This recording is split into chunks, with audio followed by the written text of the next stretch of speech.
In 2015, we left the rat race and went to the farm. We bought a 100-year-old farmhouse and 9 acres.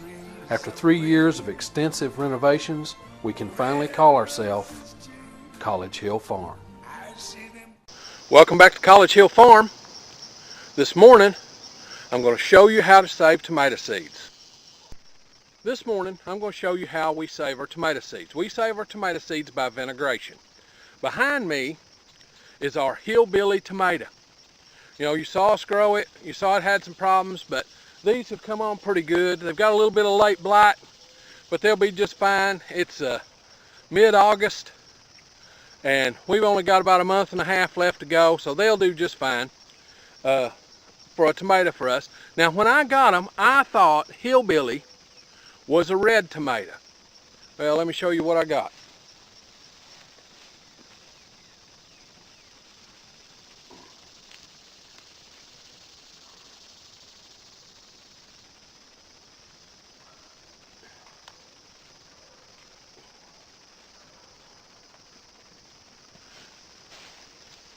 This is what hillbilly is.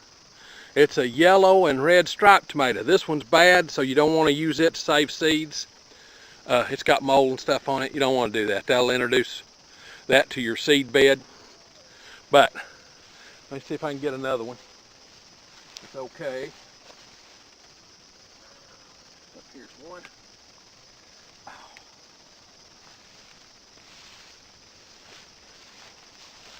This tomato right here is hillbilly.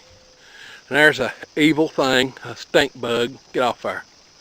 So this tomato probably give us enough seeds for the whole thing. I'd like to have one more, so I'm going to look for another one.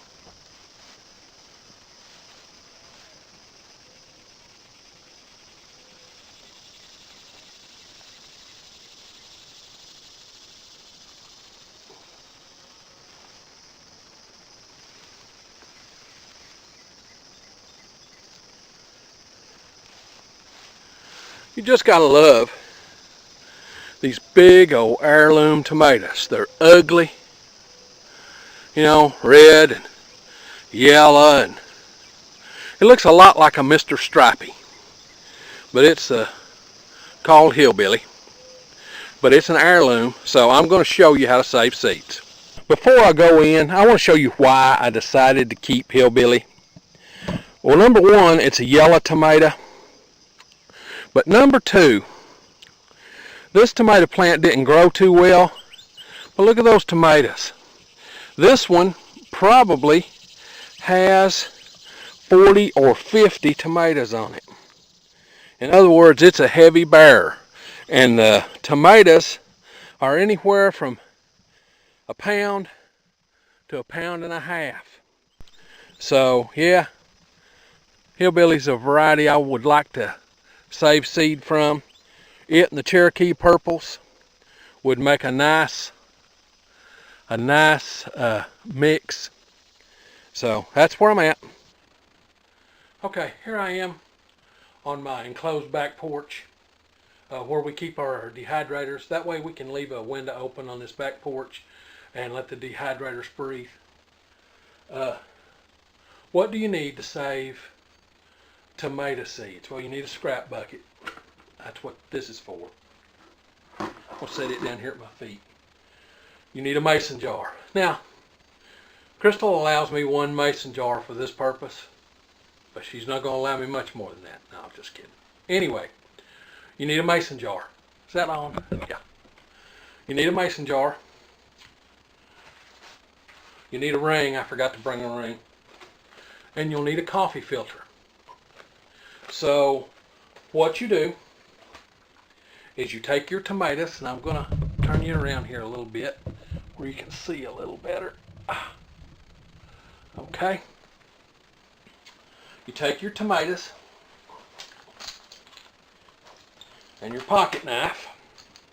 You can use a kitchen knife if you want to. I just didn't bring one out. I've got my pocket knife, so that's good enough for me. I use this pocket knife for everything. Okay. Now I'm going to cut into this tomato with my pocket knife, and everywhere that there's seeds, I'm going to scrape them into this jar. And if I get a little pulp, I don't care. I'm going to cut that a little more to expose some more seeds and scrape those right in. These don't have a lot of seeds in them. They're a beefsteak tomato. Big old things. But didn't go far enough. See, as you cut, there'll be seeds and then there won't be seeds. I'll cut another slice off here. And see, I've cut that slice and see there's a row of seeds. So I'm going to go through both of these tomatoes and get all the seeds out. And then I'll come back to you. Okay, here's all the seeds and pulp from that tomato. Now all I'm going to do is I'm going to add water to this jar and rinse the sides down a little bit so that all the seeds are down in the liquid. Then I'm going to add about this much water up to here. Then I take a coffee filter and put over the top.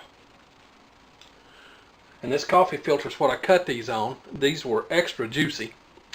I put a coffee filter over the top and then put a ring on. And then I will set this outside in the shade where the sun's not going to get on it.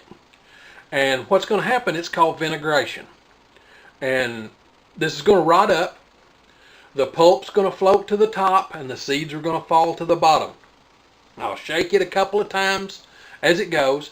Then in about 5 or 6 days, I'll go out, skim the top, and take a fine sieve and pour everything, all the seeds that have fell and the pulp and all that stuff into a fine sieve over the sink. And then I'll rinse that sieve with the spray nozzle. And then lay it on a paper towel to dry or on a paper plate, and tomato seeds are ready. Here's the end result. You can see down here in the bottom that the seeds are already starting to move down and the pulp will start to come up. Now, those tomatoes don't have a lot of seeds per tomato. So I've got a sneaking feeling that I might get 30 or 40 seeds, 50 out of this. That's not going to be enough to suit me. So you can bet that I'll do this at least 3 more times as those tomatoes come on down there. And you know that I've planted those tomato vines away from all of my other tomatoes. They're at least 400 feet away from everything, 300 or 400 feet. So they're not anywhere near another tomato, so that I can be assured that pollination was local.